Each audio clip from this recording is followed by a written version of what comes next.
বিদেশ চলে যাওয়ার পর তার কোনো খোঁজ খবর পাওয়া যায়নি। ওখানে যে প্রতারণার শিকার হয়েছে। যে চাকরি করতো তা দিয়ে ওনার নিজেরই খরচ চলতো না, আর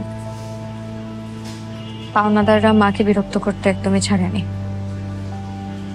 2 দিন পর পরই অকথ্য ভাষায় এসে গালাগালি করে। তাই আমি আসলে কি করব ভাবতে না পেরে আপনার কাছ থেকে টাকা কটা ধার চেয়েছিলাম। তুমি এগুলো আমাকে আগে বলবা না? কি বল, টিউশন করে রেস্টুরেন্টে চাকরি করে আমার নিজের খরচ চালাই, এটা কোনো বলার কথা? আর আপনাকে কেনই বা বলবো? আপনি কে? আমি তোমার ফ্রেন্ড। মাত্র কয়দিনের পরিচয় ফ্রেন্ড?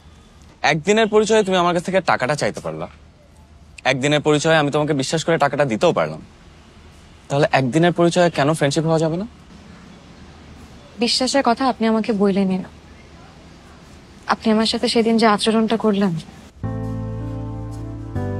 দেখো, I am so sorry, I am really really really sorry. দেখো, আমি একদম হার্ট থেকে সরি বলতেছি। ওই দিন আসলে আমি না আসলে তোমার সাথে এরকম ব্যবহার করতে চাই নাই। বিশ্বাস করো, আমার অফিসের সবাই আমাকে এমন ভাবে বুলি করা শুরু করছে, আমি না নিজেও বুঝি না আমি তোমার সাথে কি। ঠিক আছে, আমি কিন্তু কিছু মনে করিনি, আর আমি রাগও করিনি।